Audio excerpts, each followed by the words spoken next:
You're crazy.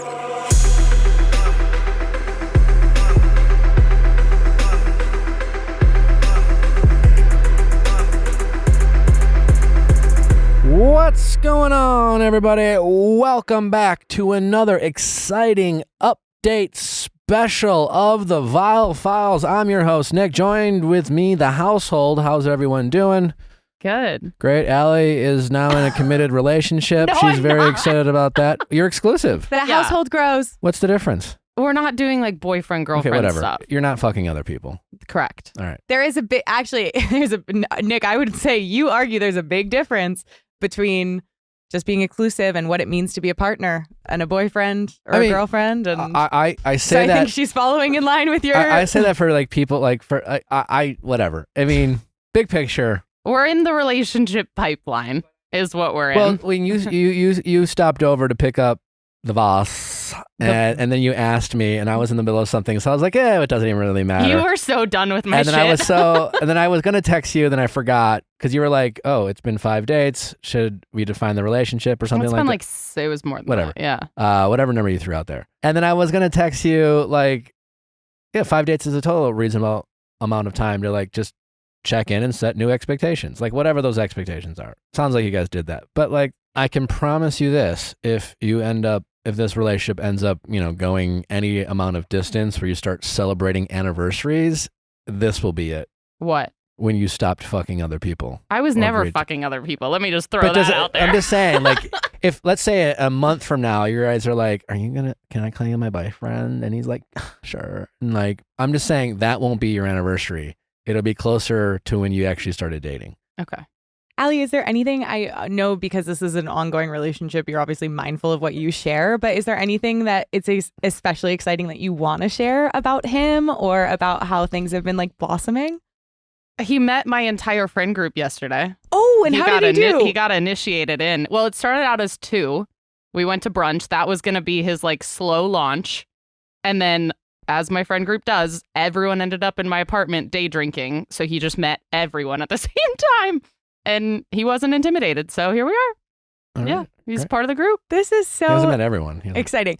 Well, you know who wasn't part of the group was our sweet Josie from the Ask Nick intro this week. We were discussing a write-in scenario where basically 2 sisters were having trouble with their third sister. The sister who wrote in has 2 twins, one of whom is getting married, the other of whom is the maid of honor. She was not pleased with the maid of honor's kind of She just doesn't want to participation. call in, huh? And She just wants to keep writing. she did say she'd be happy to call in, but we do have her in the written bucket, so I figure why not provide a little written update on that. 3 sisters, 2 of them are twins.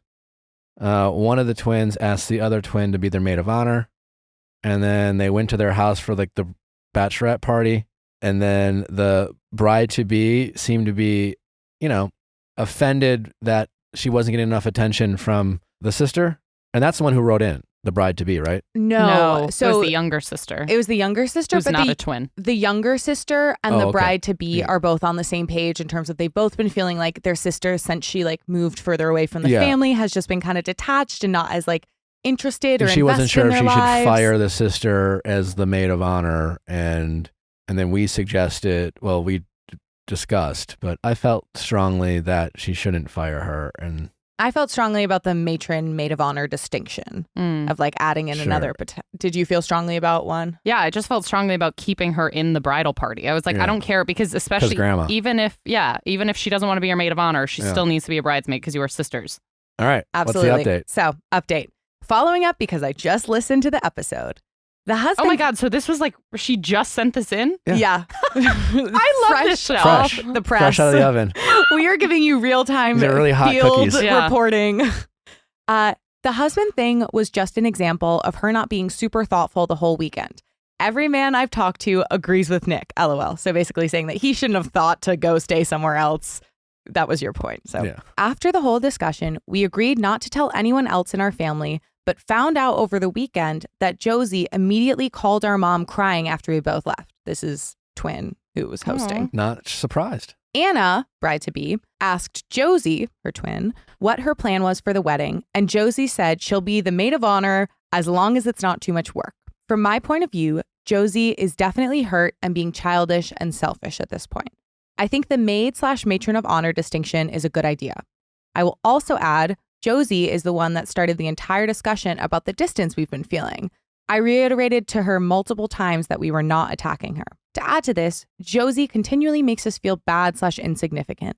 She mentions that she doesn't reach out to her family because, quote, her life is great and she doesn't want to seem like she's bragging, end quote, as if everyone else doesn't have a lot going on for them. She also told Anna, bride-to-be, that she doesn't accept her for who she is because of her religion. Ooh. Whoa. What? While I do agree that the timing of the conversation was bad, it was also a long time coming and at least partially deserved. That's a huge bit of information, because if Josie, the sister who's gotten married and separated herself from the other two sisters, if she's a judgy McJudgy Christian or some other religion, or a judgy McJudgy Jew, or whatever, or a judgy McJudgy Muslim, all the religions are valid. Whatever, they all have judgy McJudgers. Yeah, that's a huge bit of information in terms of, well, that completely changes my opinion about. Well, that would explain the distance probably a little bit. Mm-hmm. And if she has this attitude of judging other people or saying, I don't want to brag, my life is so great and like yours is not, I can kind of understand that a little bit more, because that's not the energy we would want at your bachelorette party, let alone like the morning of your wedding. Yeah. Either way, I think, the matron maid is great. She's going to be your matron of honor in name only. She doesn't want to do any work. That's fine. It's a puppet. She's a puppet. Yeah. And now you don't have to stress. Like, it's your wedding, and don't make it about your sister. It sounds like some fences need to be mended in these relationships, but I don't use your wedding as a catalyst to have these conversations. Try to take that offline a little bit. Yeah, your wedding is not like an intervention/family therapy. Yeah. And do we know when the wedding is? we don't, but I think we should have her, if she's available to call in. I think we should maybe go. Yeah. Just invite I think ourselves. that's appropriate. Totally. But I we'll do be think bridesmaids. I thought the question though, or it brings up an interesting question of her not wanting to like check in because she feels like she's bragging, where I'm curious about That's something. such a bullshit excuse. So in the context of this, total bullshit. Do you think, is that something you relate to though? Otherwise, I think especially as someone who found Rich and fame. Yeah, Rich and fame, famous. fashion, riches, love. You've got it all. He's on the internet, everybody. Are there specific parts of life that you tend to avoid bragging about? No, I mean, I'm not super great at keeping in touch with anyone. I'm like just an independent person. There's just no way I would say something like that to anyone. I'm self-aware enough to not. When the reason, and that's probably why I related to Josie, is that I often get called out from family and friends of like, well, I haven't heard from you. And I'm always like, my phone is available. I often find that for the people who complain to me about my lack of reaching out, that I in fact reach out to them more than they reach out to me, which isn't much, but more than them. They will say, well, I think you're too busy or you're this. They assume things about my life or my availability or schedule. Yeah, and kind of like project a meaning of not like, oh, he has a lot going on, but like, oh, he thinks he's so, all this stuff is so important. I don't know about that. Also, when they do reach out, I'm not the most talkative or generous with my time. I'm not saying I'm without criticism, but I'm just saying I don't complain. What's a average length phone call for you? With like mom and dad? Yeah.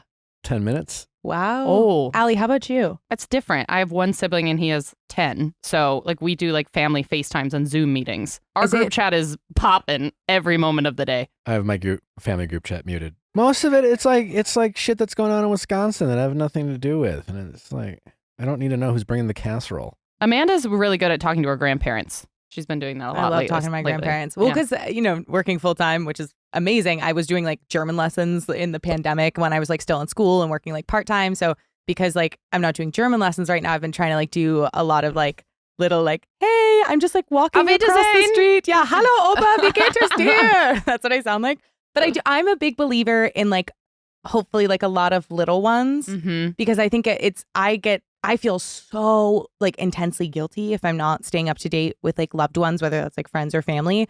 And so then the more it becomes this like daunting, like, oh my God, I feel so bad. Now I don't owe them a 30-minute call. I owe them like a 2-hour one. And then that's even more to do. And I end up in a shame Little spiral. maintenance. Yes. Yeah. Little maintenance. We'll pop off in the comments how long you talk to your family members. Yeah. And how frequently? Because I feel like we need to, you know, like yours is 10 minutes. How frequently would you say? Like once a week? Once every 2 or 3 weeks. Okay. Nicholas. I'm hearing once a month. 10 minutes once a month. I could be better. Your phone plan's got to be cheap as hell. Derek, how about you? What is your like frequency and amount of time? I mean, I text my mom every day. I will say, since my parents live close, I've been trying to set things up more. Like, I'm like, hey, like, I'm free this weekend. Let's do something. Yeah. And they're like, oh, we didn't want to impede on your life. Like, we always wanted to do stuff. And I was like, oh, like, I got to be more proactive. So that's what I've been trying to do. Yeah, parents do that where they're like, oh, like my parents will do that all the time where I'm like, I wasn't busy. I was wickedly depressed and self-isolating. Please call me. Yeah, it's like, no, I missed you. Yeah. Like, Well, a couple housekeeping notes before we get to our updates. One, if you're starving for more updates, there are more updates that you are missing out that are behind Viall Files Plus. I think we have 2 update episodes available right now behind Viall Files Plus. Some really juicy ones. Real good.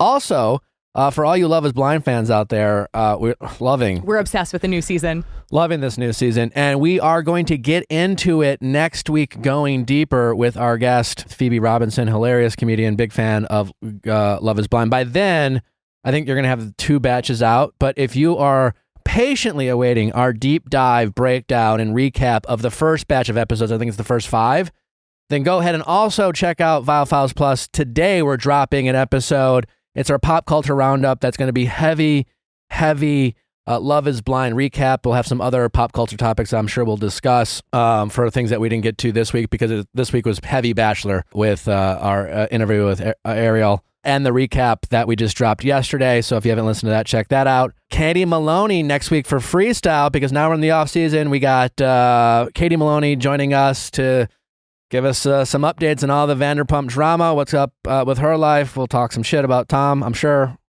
all the Toms. So Katie Maloney will be with us. She'll be back. And again, Phoebe Robinson next week for Going Deeper, which it will basically be a big Love is Blind episode. But again, if you are anxious to get we're gonna get into the weeds and really break down all the episodes on Viall Files Plus. And if you missed Better Date Than Never last night, that's also behind Viall Files Plus. We talked about getting caught while having sex. Oh, and last week's sex injury episode was amazing. If you haven't listened to that, so good. Yeah, that just dropped this week. It just dropped this week. This is all to say a 7-day free trial for Viall Files Plus. So go to viallfiles.com. It's just a couple clicks, and you can be signed up for Viall Files Plus. And if you hate it, you can cancel at any time. But you won't, because again, we're rated fresh, 100% fresh tomatoes-ish or whatever they're called. Anyway, let's get to our updates. Question time with Nick. Let's ask Nick your sexy questions. So our next caller, Chelsea, was originally on episode 519, and she called in because she had gone through a breakup 7 years ago, but had started having dreams where sometimes her ex would appear, and she was just feeling really kind of like down about feeling single and having trouble like feeling a sense of like accomplishment and kind of like purpose and like gratitude for like where she was at in life, and was feeling kind of like focused on some of the areas where she was like perceiving a deficiency.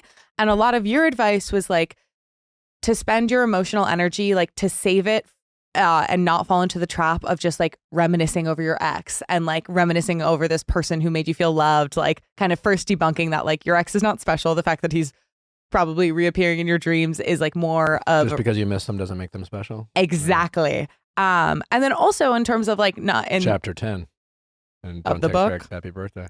And in addition to like being like, these are some traps to try to avoid, some things you encouraged were like just really being available to like friends and family and yourself to like show up and make investments. And also like one of the things that she mentioned was like kind of feeling like she was the only one without a partner at all these events. And like all of her friends were kind of in this stage where they'd coupled off and it was like musical chairs and she was left without a chair. And that was something where you said, you know, friendships change and morph and grow, and friends who you would drop everything for when you were 22, like circumstances and obligations can really like shift as you grow up. And so it's not, you know, it doesn't mean you're losing friends, but it also means like it's part of changing and adjusting your expectations. And now she's all grown up and now she's... No, and everything's perfect. Yeah.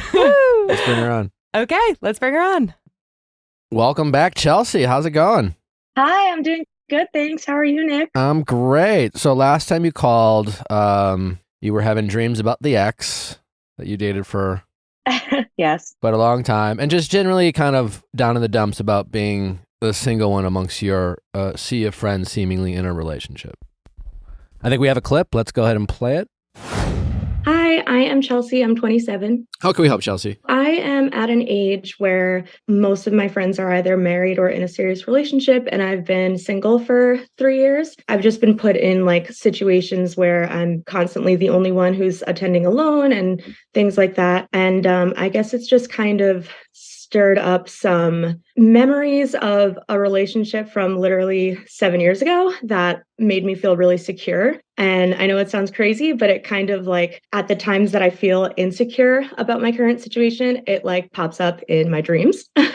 I've read most of your book, and it was validating to hear that like you've, you know, had these feelings before where everyone else is in a relationship. And at the time it feels like, you know, you're old, but you're really not. And I don't know. So it's just tough. Yeah, totally. And I get how, you know, if weddings and holidays and things like that, and you go home for the holidays, and if you have siblings, they bring their partners home if you go to weddings. Mm-hmm. But I think you just really have to try to focus on the freedoms that you do have. It's something you're sensitive about right now, and you're sensitive to. So every time it happens, my guess is there's this kind of inner dialogue of, happened again, you know, like I'm alone again, I'm the third wheel again, I'm the fifth wheel again, and things like that. And I think you just kind of have to stop that. You know, I really prided myself when I was single of being a good third or fourth wheel, you know, and I wasn't always that way, but like I also like had another friend who was like the opposite. And I just remember being like, I don't want to act like him, you know, type of thing. Like you're only 27. You're gonna find someone. You just will. You know, I think you just have to have that belief that it's going to happen. It's just, you know, it usually just doesn't happen when you like, and you just have to be patient about it. So the worst thing you can do right now is it's not even a bad situation, but by making a situation feel like a bad situation by constantly beating yourself up every time it happens. And what updates do you have for us? Yeah. So basically, I had mentioned too that my therapist said that I wasn't so much hung up on the ex that I had been broken up with for 7 years. And it was more just like the feelings of being, again, the single one in my group of friends, and everyone's married and engaged and in a relationship. And so it just felt a little bit like almost like embarrassing sometimes to be the only one showing up to events alone. So talking to you, the takeaways were focusing on the fact that I am in school. That's been going well. I'm investing in myself in that way, and to be kind of proud of myself for that, because that is one of the freedoms that I do have in where I'm at right now. We talked about kind of just owning the fact that it is okay to show up to these events alone, and like how to make that time positive instead of just dwelling on like alone again and that kind of thing. And it went well. So yeah, it was a really good conversation. Thank you. Awesome. Now, have you applied? I mean, what update do you have for us? Like, what have you applied some of this kind of mindset to some outings you've been to or events or things like that? Yes, absolutely. So I think it was a few days after our conversation was my work party, like the holiday party. Wow. And everyone was being, everyone had their DD, which was their boyfriend or husband, and I was alone. I had to Uber, and which was fine, but it was just, it was just awkward showing up, or at least beforehand, I felt awkward showing up alone. And just after our conversation, I walked into it being like, okay, it's not as big of a deal as I may have thought it was. I'm going to try to make the most of this and not dwell on it. So I remember sitting at the table and being the only one alone and kind of looking around and being like, no, I'm not going to sit here and be like, oh, I'm the only one who's like not sitting with someone. And instead of like sitting with the couple table, I got up and like walked around and like talked to people that I didn't know who like worked in other offices. I got up, I work for a doctor, a psychiatrist. So like I got up and I talked to the psychiatrist and like his wife and his daughters and Wow. kind of like formed a good like, yeah, like I really like worked on my like professional rapport with my boss and like just had a really good night. And then like I went back to the table and I was thinking about our conversation and I was like, all these couples have not moved from the table all night and they're just like snuggled up with each other. And I'm having a great time talking to people. So yeah, it was really good. That's great. And so it sounds like maybe prior to our enlightening call, you would have sat at that table and either felt sorry for yourself or just hung out with the other couples and had conversations with them. But instead, it sounds like you did a little bit of networking and met some people and mixed it up a little bit. Yeah, like I remember in our call, we were talking about how I am going back to school to try and pursue psychiatric nursing.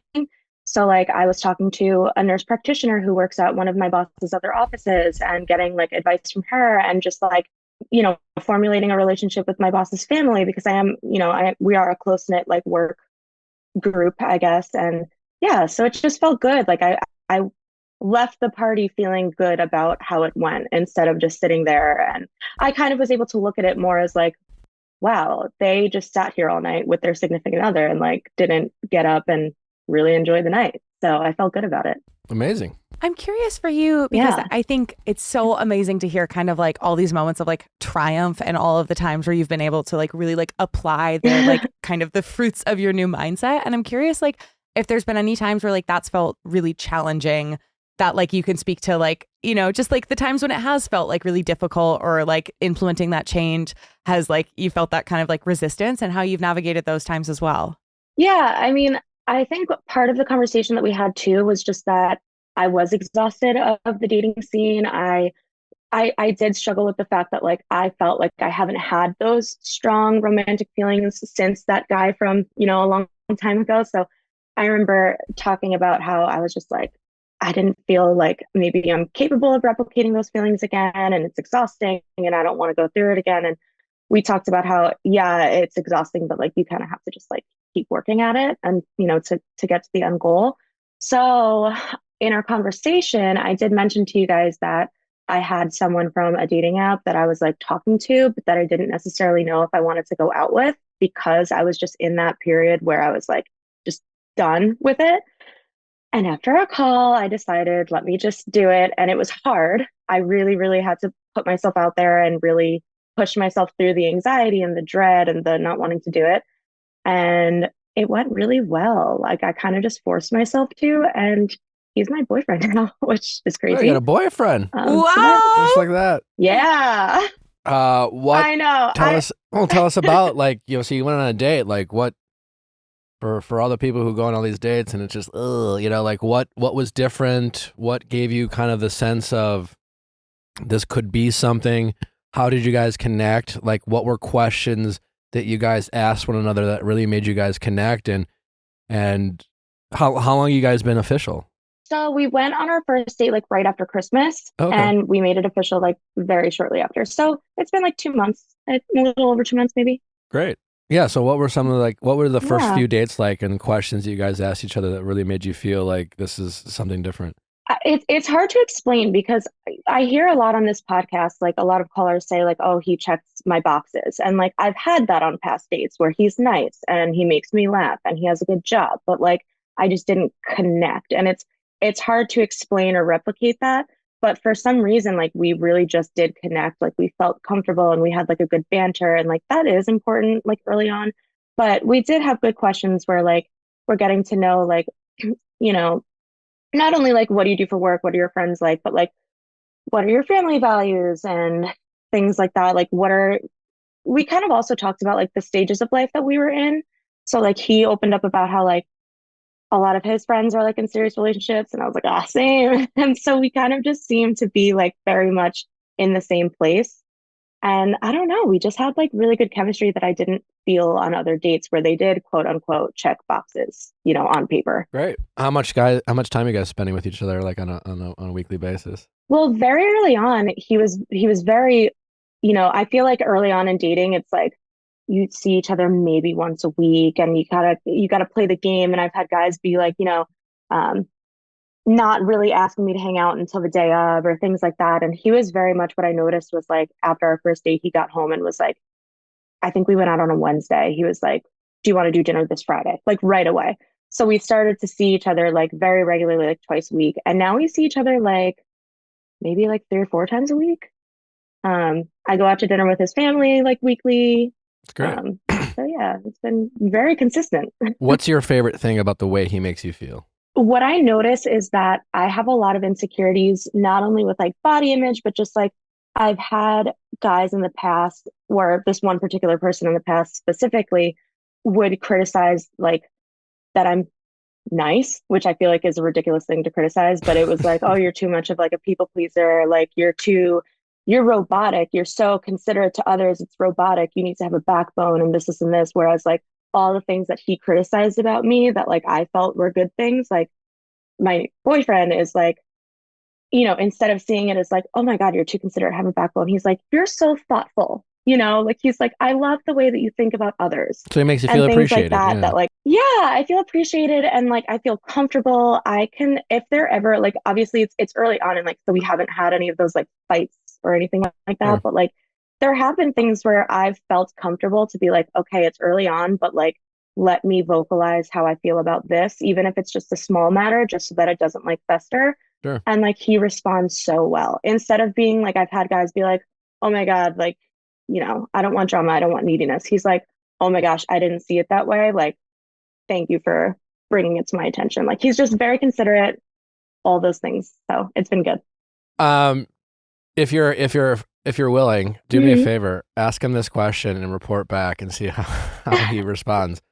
But like, I would love for you to maybe like at some point, when it feels right, in a conversation where you're kind of like maybe having more of a get to know you chat, which I hope you guys are still doing, random things come up and like, tell me about this stuff. But like, I'd love for you to ask him a question, something along the lines of, are there things that you worry about or maybe any insecurities that you might have that like I can never help you with? Like, how could I make you feel better about yourself in general? Like I know you, and then I would compliment him first. Like, you're so this, you're so that, you're so wonderful. I love the way you do this, but are there things you worry about? Are there ways I could make you feel, more loved or more secure or more confident? I'd love to do that. And I'm curious if he is capable of answering that question, because every guy should be able to answer that question. Every person should be able to answer that question. And I'd love to know if he is comfortable enough to express a vulnerability or an insecurity and say, yeah, like, I'm sensitive about this. And if you could do that, that would make me feel good. I'd try that out and report back. I'm curious. No, that's a good question. And it just reminds me of like a conversation that we have had recently was, I've mentioned, I think in the last call and just briefly here, that like I do have anxiety struggles. And there was a time where I was feeling anxious about just like a conversation that we had. And he was very good about, instead of being like, why are you anxious about that? Like, there's nothing to worry about. He was like, what can I do like in moments like this that can make you feel more secure? Which is like amazing, like stuff that I've lacked. Yeah. So like I kind of, even just like recently in one of the last few days, like I kind of felt bad that like I was having one of those anxious moments, and I was like, I don't want him to feel like this is like a job. Like I do have a therapist. Sure. I do work on this myself. So I made sure to like check in, and I was like, do you have experience with like either anxiety or dealing with, relationships that involved anxiety? Like, how do you feel about this? I don't want you to feel overwhelmed. Like, I'm working on it myself. And we just like had an open conversation about it. I love that. So that's great. It was good. Yeah. I mean, and be sure to thank him. Be like, hey, I really appreciate you doing this. Not everyone has done that. Like, every guy likes to feel special and loved and validated. So be sure, don't be afraid to do that. But this is all great. Absolutely. I'm so happy for you. Congrats on the new relationship. Even though that you now have a boyfriend, don't lose that energy of you at that work party, going out there and mixing it up and networking and, and you can still enjoy your boyfriend and hang out with the other couples, but, Yeah. be adventurous and get out there and still connect and network and push yourself to get out of your comfort zone. That same energy that you channeled while you were single, you can still do in a relationship. Absolutely. And I think that he's very much the same way. And one of the things too that happened after our call was when we were on those early, dates, I was having the anxiety of like, oh, things feel really good, but, things might not work out, whatever. And my manager at work, she's married with kids. She's like a little bit older, but I was just talking to her about like, the struggles of modern dating and things like that. And Nick, I remember like in our first conversation, you said to focus on like the freedoms that I do that I did have or I do have in this time. And she was like envious of the fact that I was dealing with these anxieties about dates because she was like, she settled down very young. She met him or her husband at 20 and she's now like in her 40s. And even though they're happily married with kids, she was like envious that I did get to go on all these unsuccessful hinge dates, and so like she was envious that she was like, oh God, like this dating anxiety that you have, it seems fun. And like as I looked at it as like such an embarrassing negative thing. Exactly. So now that like I am like, yeah, I love that. It's always great to talk with people with a little bit different or more life experience than you. But yeah, I mean, our brain loves stimulation more than anything else, certainly more than boredom. Yeah. And, these experiences that people have dating, we get exhausted, but they're exciting. And even through frustrations, they can be dramatic. And, and then when everything's kind of calm and nice, it can get a little boring. So yeah, this is a great lesson for you on perspective. And I remember, how old are you again? Remind me. I'm 27. Yeah. Okay. So yeah, 27. That's kind of, honestly, around 27 was kind of the age where I actually started, I feel like, learning perspective or just really like reflecting on my choices. And, I had a little bit of a life experience, like you have a good, 7 to 9 years of adult life experience now to kind of reflect back on. And you're kind of old enough where you feel more comfortable being friends with people older than you. When you were a teenager, it wasn't very common for you to hang out with 25-year-olds and things like that. But now that you can get that input and learn from other people. And it's just, once you start being willing to have perspective and learn from others or just get feedback or reflect on your own choices, yeah, like life gets a little more easier. And especially when we deal with kind of our struggles, it can help us get out of our funks. It can help us get out of feeling stuck because, so much of life is just, altering our perspective and changing the way we approach any one situation. And I think this kind of, the past few months for you have been a great example and a great lesson that all you have to do sometimes is make a few adjustments and some, really great things can happen. So that's awesome. Great to hear. Thanks for letting us know. Yeah. Thank you so much. And just to let you know, after our first conversation, I did tell my therapist about it and she asked what you said and what we talked about. And she said that everything was great advice and great directive. So thank you. It's great to hear. All right, Chelsea. Well, thanks so much. Good luck with everything. Keep us posted on life and we'll talk soon. Thank you so much, guys. All right. Bye. Take care. Bye-bye. Bye.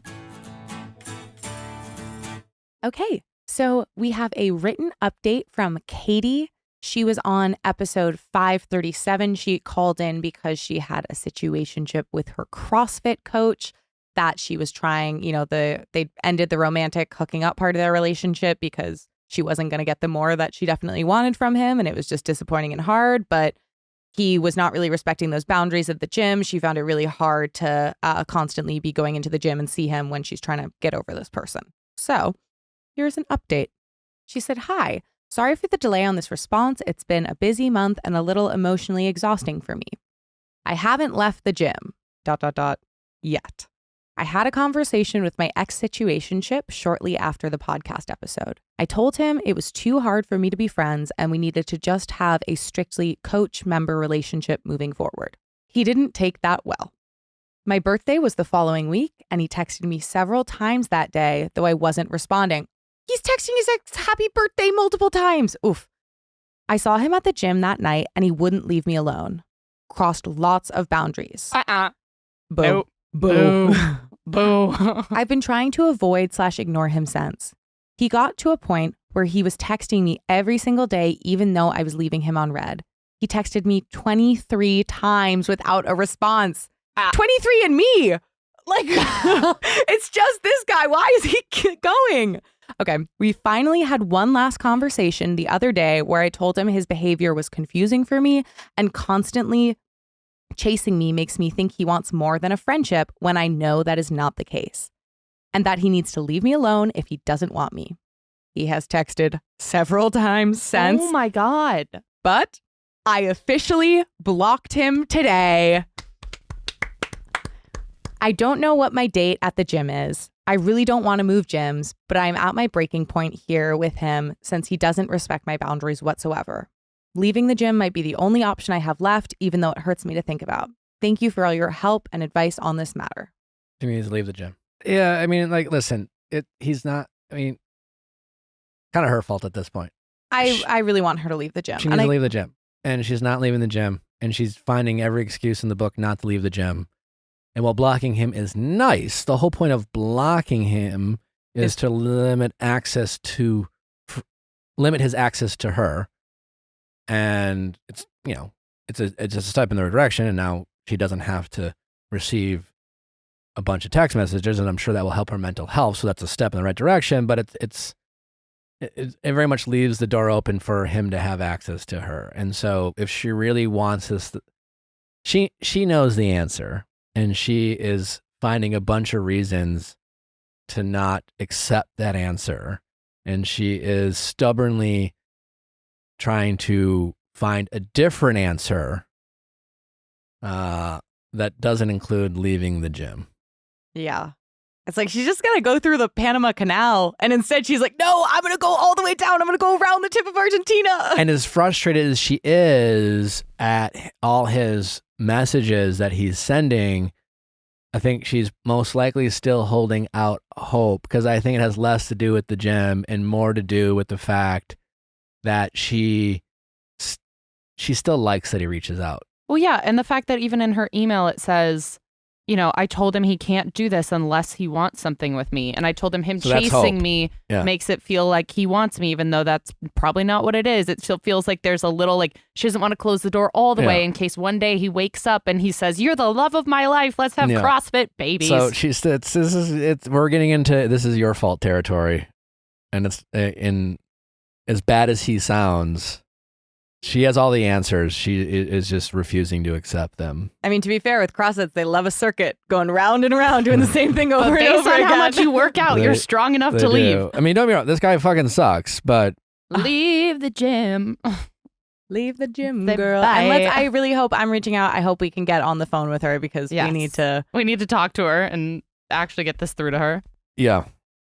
Fingers crossed. I will personally search for a new gym for her. Fingers crossed. I love a good spreadsheet. Yeah, I don't think it's because Google's not working. So our next caller originally appeared on episode 515 with Tara Schuster. She was a texting office hours caller who was getting ghosted by her best friend of a really like a storied long-term friendship. Her name is Molly. And when she called in, kind of what you said is, realistically, if you want to rekindle this friendship, you're going to need to be the bigger person.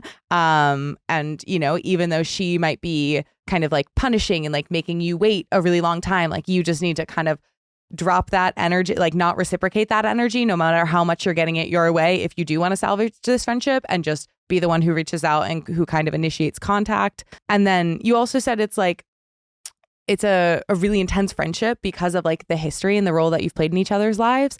And with great expectations comes like the capacity for great disappointment.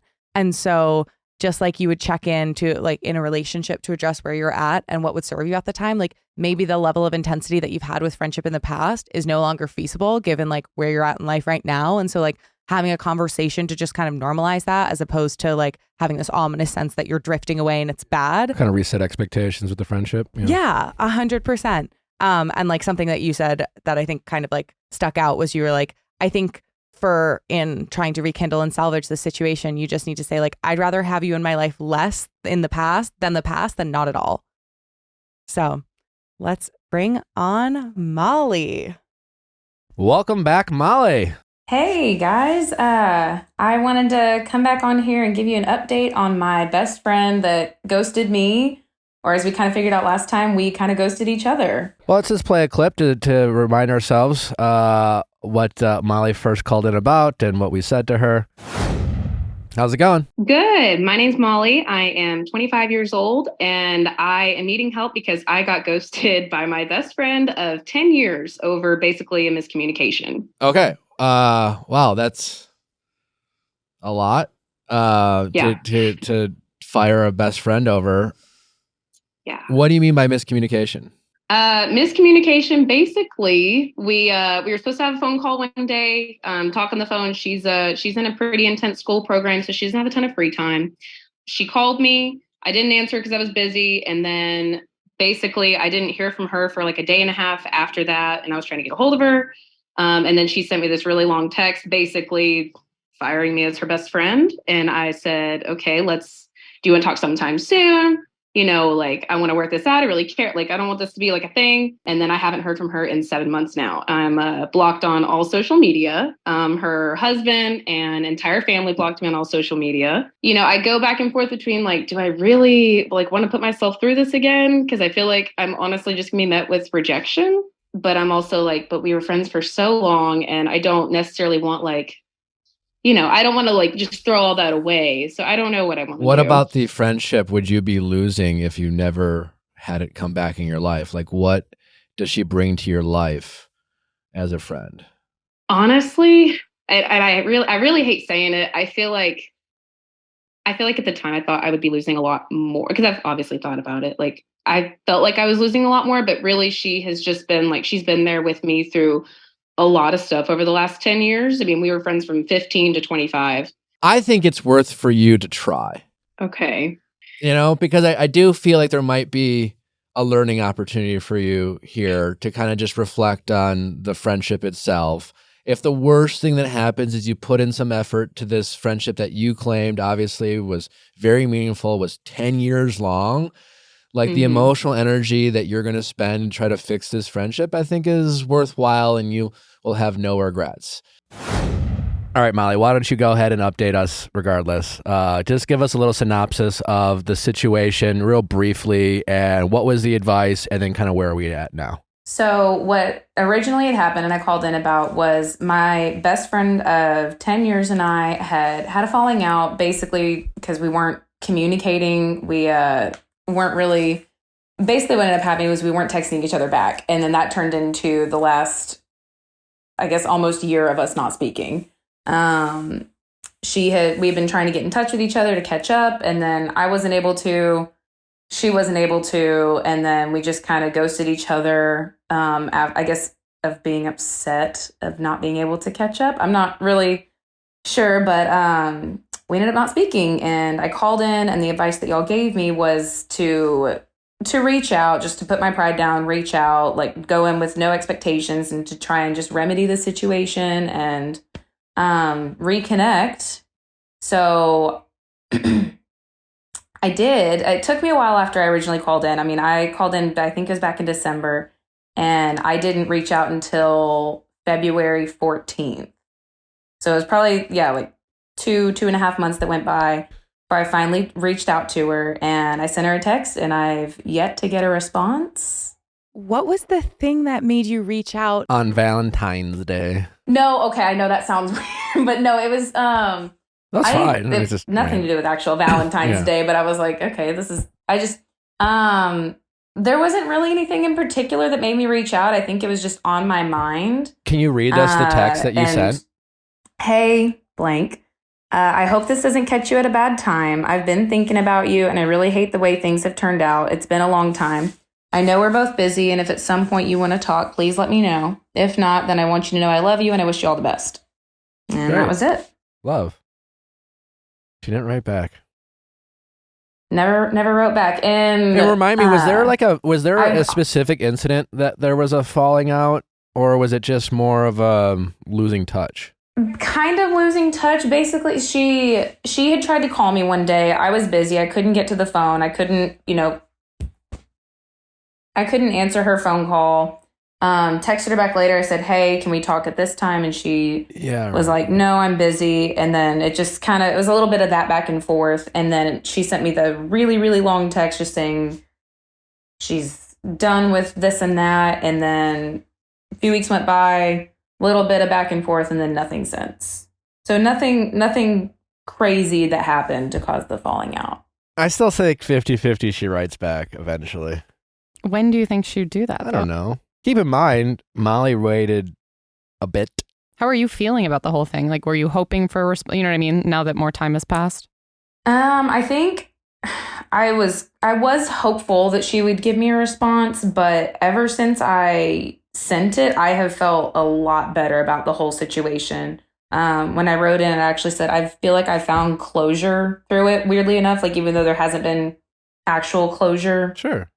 But I think something about just me just reaching out, no expectations of whatever was going to happen. I've just felt so much better. I haven't really thought about it. I've kind of accepted that if she doesn't reply, okay, I've moved on with my life. But if she did, great, then maybe we can rekindle. But no, it felt almost like a weight had been lifted off since I did text her, because it was just kind of always on my mind or in the back of my mind, like, should I reach out? Should I not? And then I did, and it's been okay since.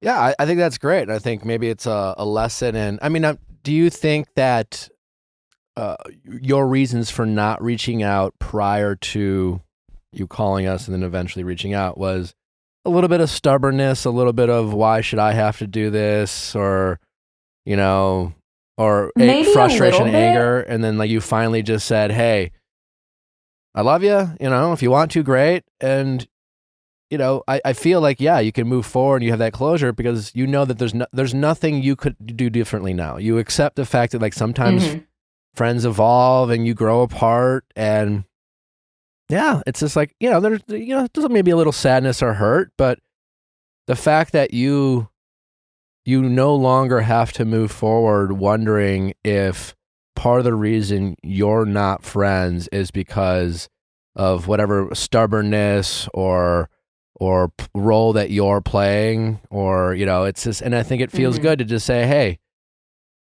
I'm going to be vulnerable and put it out there, and now I don't have to worry about it anymore. And that's I think whether it's friendships or relationships or of any kind, just to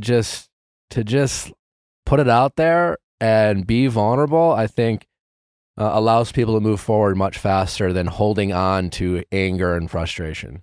Yeah, I definitely agree. I think it did take me a while, not only to kind of get over, why do I have to be the one? But I think whenever I was on the call with y'all, at the time, I didn't want to accept it. But then the more I thought about it, I felt like I was able to take a little bit more ownership in my part in it.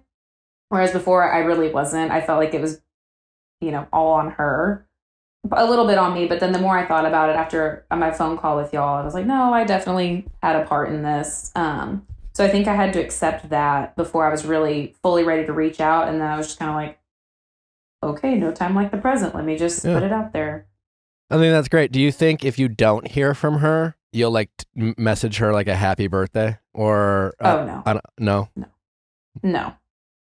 Okay. Yeah. No. Great. Not at all. Her birthday is actually coming up, and I mean, you don't want to grovel. Birthday. I don't plan on. No, yeah. I mean, I feel like what I said was sufficient, and if she takes it, if she doesn't, okay. But no, I mean, I feel like if I never hear back from her, like that's kind of it. That's what I'm thinking will happen, at least. You think she's done from reaching out to you? Yeah, I think so. And like I said, I've the thought of it is kind of like, yeah, that's kind of sad, but at the same time, I can't force her to. And if we just grew apart, then we grew apart. Yeah. I'll be curious if anything happens. I have a feeling that she won't. Until she needs to.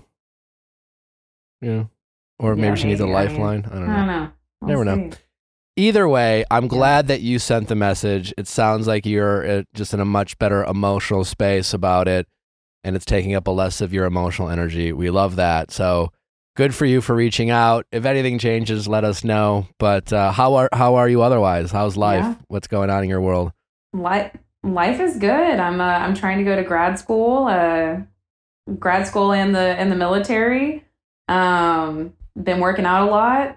Life's really good. Great. I can't complain. Great to hear. I'm curious because, like, I think something you mentioned about how you got closure and how it wasn't. I think so often when people like talk about closure, it's like contextualized as like justification for like re-engaging with a situation that they like miss or feel like unresolved about. And for you, it seems like it was something where like it didn't need to be a re-engagement in a two-sided way. It was just a matter of you saying your piece. And like, I'm curious for you, when you feel kind of like you're most zened out and like feel like you're in the best headspace, like how do you feel about that? And like, what does that closure feel like? And then when also conversely, like if maybe you're feeling like you're most like anxious or frenzy or insecure, or, like resentful or missing your friend, like what does that look like?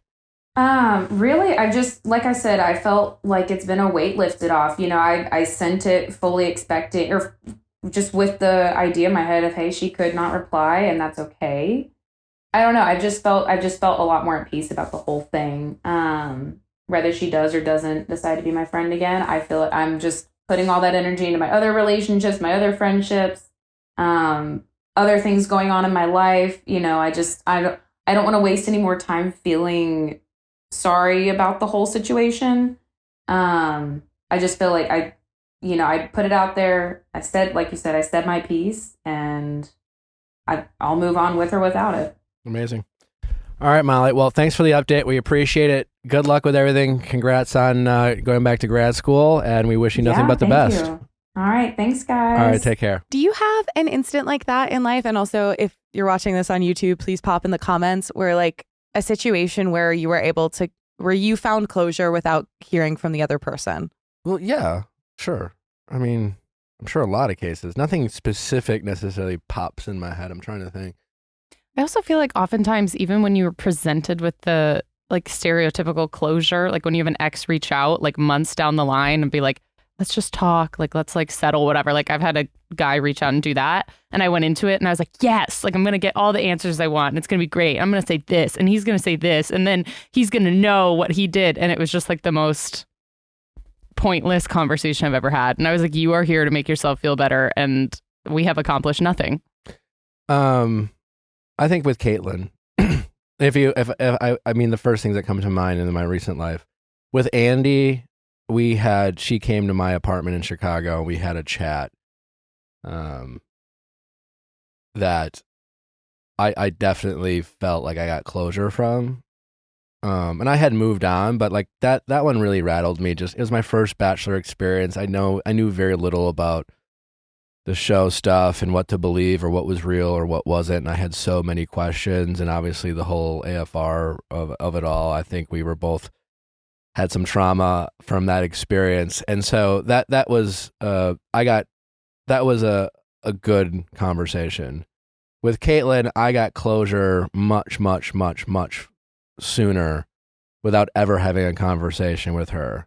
And 4 years later, after her and Sean broke up and we chatted, like it was a nice conversation, and it certainly was. I wouldn't say like I got closure from it, but it was. I appreciated it. It was like it's really nice to get like that cherry on top closure when you don't even need it, where it's just like, yeah, that was nice, and I'm glad we had this conversation. But I had accepted it, and And I'm sure my experience from the previous season really helped, but I did not require a conversation with Caitlin to get the closure I needed for that relationship. Have you ever had the experience of sometimes when people in the past who like, I was just like basically shitty situationships where it was like, oh, I was bending over backwards for people who didn't give a shit about me, and I was not holding the line and like demanding better treatment for myself, and they were sure as shit were doing it proactively, and then like they reach out.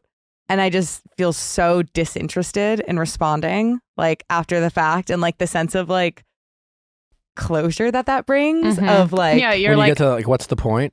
When you realize there's nothing really to talk about because you probably think about all the questions you would want to ask them and realize that you no longer give a shit anymore. Great feeling. Or even, if like at one point you were like anxiously awaiting their texts and like it was like consuming your day, and then you get one, you're like, I'll respond in a few hours. Like, meh. And are you God coffee spill? damn it. Coffee spill. Well, sometimes. Did you wrap this segment up? Gotta go clean my shirt. Yes. Bye. Closure. If you found closure, please pop it in the chat. And if you want to send us some coffee lids, drop it in the chat as well. Okay, so our next written update was from our caller who said that she was still crying over her ex 10 months later. Your advice was kind of, at this point, you're really not crying over him. It's a matter of kind of feeling sorry for yourself. Call. That was one of those kind of almost generic topics, but very relatable. A lot of people connected with. I remember that well. So we needed to know, has she stopped crying? Has she signed up for therapy? Yeah, has she was like started crying every day. Reading Don't Text Your Ex Happy was crying Birthday. daily. She was crying daily. Yeah. You're not crying over him anymore. Okay, so she says, I truly appreciate you reaching out. I've been doing well post our call a few weeks ago. Nick gave me the wake-up call that I needed to really just change my mindset and realize that sitting around pitying myself is just wasting my time. I've reached out to a few therapists and have started daily affirmations and goal setting to help practice a positive mindset and energy, and I can most definitely say that I'm feeling much lighter. It's funny how much changing your mindset can really change your life. Thank you all again so much. Great. Oh, good We for love her. that. beautiful. Progress. Yeah, she was the one I was like, stop pitying yourself. God knows you've done that enough of that already. Yeah. Yep. There was some tough love that existed. Yeah, definitely. It was some OG Nick tough Yeah. love. Yeah. You know, But here we are. needed at times. The wake-up call that she needed. Sometimes heading in the right direction. Yeah, I'm so proud of her for like finding little tangible habits to create. Do you guys have any stuff that comes to mind when you've been either, whether it was like a breakup or just like kind of having a really rough time, like mental health wise, like a habit that you formed that helped you start to like break out of the funk? I just stopped telling myself, I stopped using the words never and always. Like, I'll always feel this way. I'll never get over this. Stuff like that. Things I used to tell myself or things I used to think internally. And I just, you've heard me talk a lot about this. I just started just allowing myself to I started to acknowledge my feelings for what they were, and then reminded myself that I don't know when, but they will pass. Like I started telling myself I will get over this, even if I didn't know when, and it felt like I was experiencing a feeling that may never go away. I reminded myself that it will, and I let that be the truth. And so anytime I'd feel that, I'd just kind of remind myself, I'll get over this. Like the language in your brain, Yeah. like no. And that shift is huge. When you tell yourself you'll never get over something, chances are you won't get over it. You don't just magically wake up and get over something. You have to process it. And until you allow yourself to be open to processing it, you won't process it. So, and that was someone very much like this person who, the reason why I couldn't get over someone is because I didn't try. Deep down, I didn't want to. I would say, I want to get over her. And then I would tell myself and everyone around me, but I can't. And deep down, it was, I don't want to. And so how do you get over someone that you don't want to get over? Yeah. Allie, do you have a habit like that's gotten you out of a funk or like kind of that first step? I don't know if it was like a habit per se, but I felt like when Promising Young Man and I ended things, originally I was like, whatever, I moved on pretty quickly. And then it all started creeping up like a few weeks after the fact, like in September. And I just couldn't wrap my head around it. And I was so confused. And I was like, he talked about getting married. And then he said he didn't want to stop sleeping with other people. Like, this is so confusing. And I was like bending people's ears and no one was getting it. And no one was like outraged the way I was. And then I was on the phone with one of my guy friends he's so calming and he's so nurturing. And he was saying like, you have every right to feel this way. Absolutely. Da, da, da, da, da. And then he was saying, but at this point, like you are choosing to continue to give him more time, to give him more of your energy. Like it doesn't make sense because you're so blindsided and outraged and angry, but then you continue to give more time to this situation because you like can't stop thinking about it and you're not moving on. And that was when I was like, oh, wait, yeah, I'm so mad that he doesn't deserve to take up any more time of my life. Like, I have to keep like pushing forward and pushing away from him. But yeah. Totally. How about you? I feel like, well, I just feel like the anger thing is really helpful where like, I think when I was like reforming my relationship with like food and like eating disorder stuff, like I think being like, I have been brainwashed into hating myself and spending so much time to try to shrink myself because it is a way that people are trying to control me. And like, I think mad, stay mad. Yeah, no, like the anger of like, fuck you. You don't get my money and my time. And like, because I'm a less powerful force for advocating for whatever the fuck I want to advocate for when I'm spending all of this time, like, you know, like, yeah, like bashing myself in. And so it seems like, I don't know, it really is kind of like a reframe of empowerment that seems to be like the kind of theme. Well, similar to the caller. Yeah. You're continuing 10 months later to make this part of your daily routine. You're spending time crying over him when he's off doing God knows what with God knows who. Yes. We love to hurt so much sometimes. So our next caller, Camilla, I was so excited when we heard from her because she was way back from episode 442. She's the first caller of the episode. And she wasn't sure whether or not she should move across the world to live with her significant other. So just to jog your memory a little bit, they were currently living in Costa Rica, where she's from, where all of her family and friends are. He has kind of a unique job where he's away at sea for a lot of the time. And so they were considering moving to the UK, which she's lived in before, and he doesn't speak Spanish. So it makes sense for them to be in the UK, but she was just feeling apprehensive of the idea of like moving to this brand new place and then having, you know, being in a semi-long distance relationship for like big chunks. And a lot of what you said was actually there's a way to look at that as an opportunity and a positive thing, because in a new place, like you asked her, you kind of talked to her about how important her friendships were and how like that was a big reason that she wasn't sure whether or not she wanted to move. And you were like, that's actually a context of him being away for months at a time is like really conducive to you forming these new powerful friendships that you know are going to be important to your success. And it's so easy to kind of use a significant other and a partner as a crutch when you move somewhere new and a source of like comfort. But like because he's away, like you'll probably push yourself more and you will be like more pushed to like just create your own sense of community. You also just talked about how like the like risks are risks. Like there's, in order to have these like big changes in life, like to get these big rewards, like you have to take these big risks, and that like sometimes we want situations to feel like certain and secure and like we're making the right choice. And part of it is just knowing that you got to take a big swing every now and then. So you didn't necessarily like push super hard for her to do one thing or the other, but I think you really spoke to a lot of the concerns she had around moving. I think I was leaning towards risk taking. Yes. Yeah. Yes. So let us bring on Camilla. Welcome back, Camilla. How's it going? Good. How are you guys? So good. Great to talk to you again. Last time you called in, you had you weren't sure about the risks you should take. Maybe it sounded like you were considering like a long distance relationship and having problems with that. How about we'll play a quick clip and remind us about what Camilla first called in about, what the advice was, and then we'll get a quick update from her. How's it going? Good. I'm Camilla and I'm 27. Hi, Camilla. How can I help?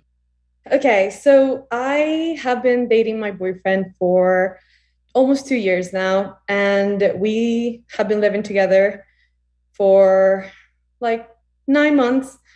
We kind of do like a sort of long distance because he works at sea, so he comes and goes. When he's home, he's like fully home. He's like on vacation, and it's been working really well because we live in Costa Rica. And I'm from Costa Rica. So I have like my friends and my family here when he's away. So I don't really feel it as much. It's not that hard. We've been really good with that. But logistically, we've been thinking about what we want to do longer term because he doesn't speak any Spanish. He's from the UK originally. And it's a struggle for us to settle here, like in terms of finances, in terms of him being able to make friends.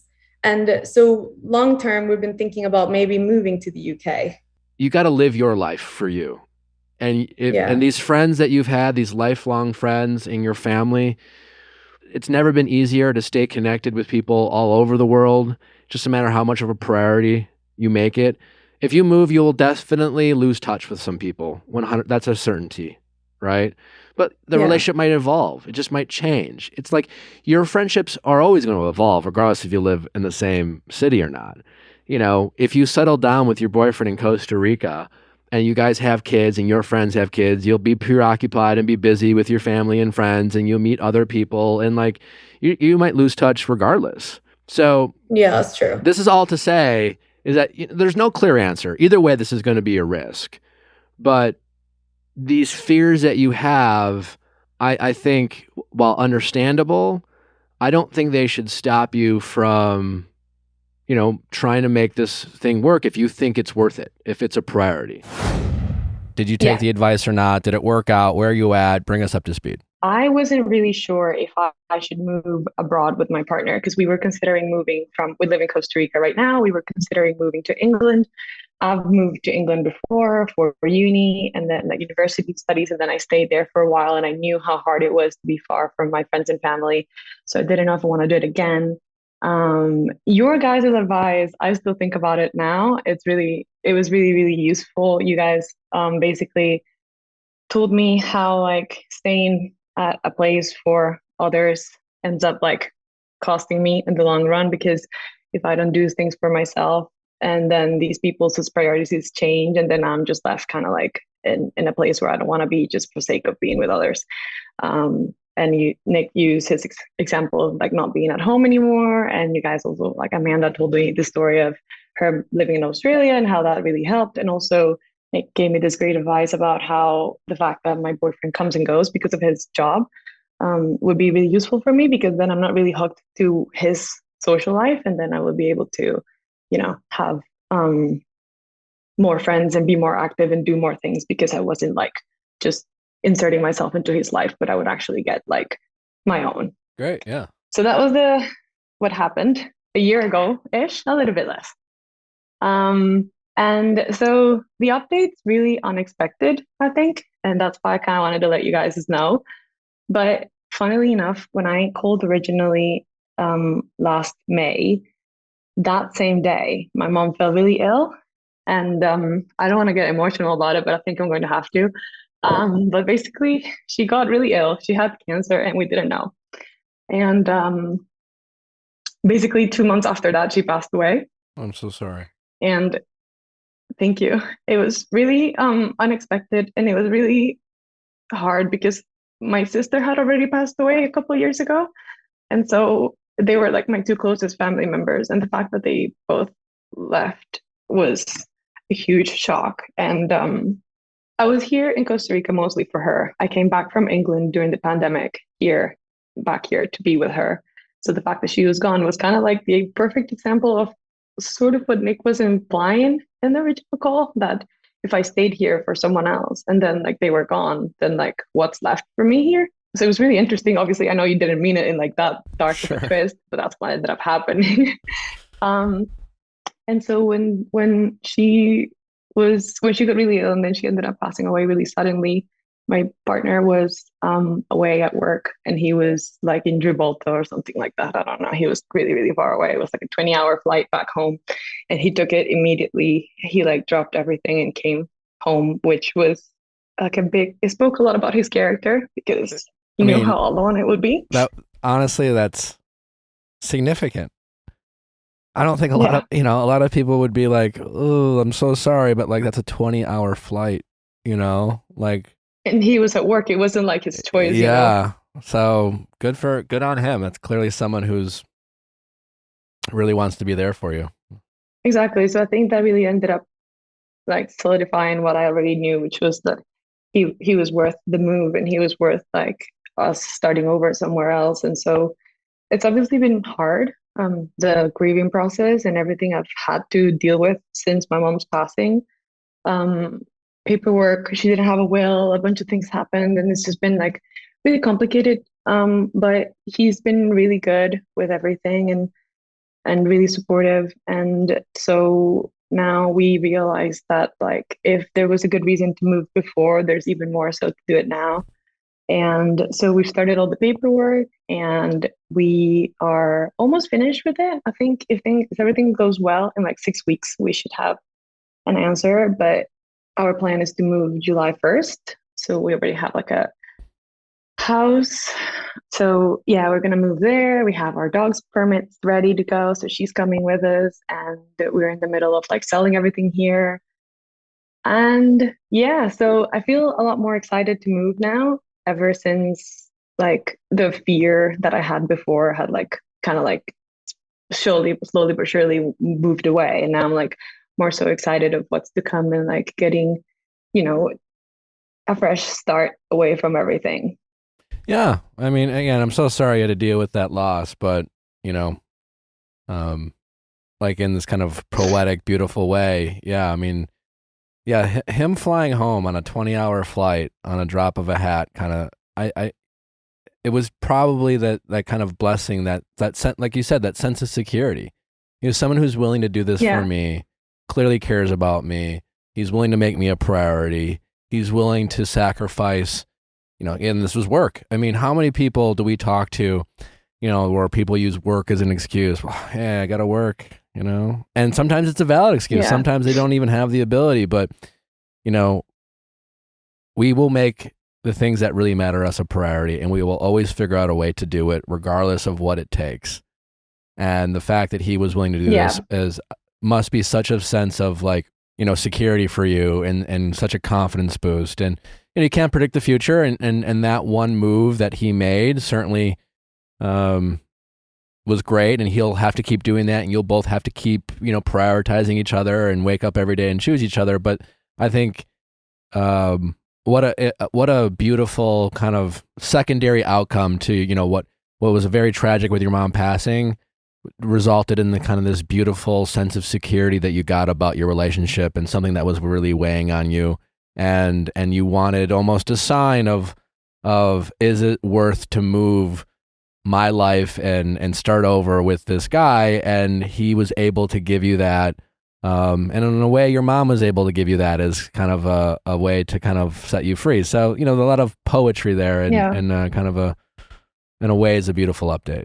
Yeah, no, I am really happy with this next step. And a couple, like last week, I think it was on the episode that you guys were talking about Amanda's friend, I think it was, or Ali's friend, I don't know, but that advice, well, like Nick's opinion was like, he said that it was kind of hard afterwards. Oh yeah, it was my friend. It was my best friend, and Nick was very hard on her because I believe in her.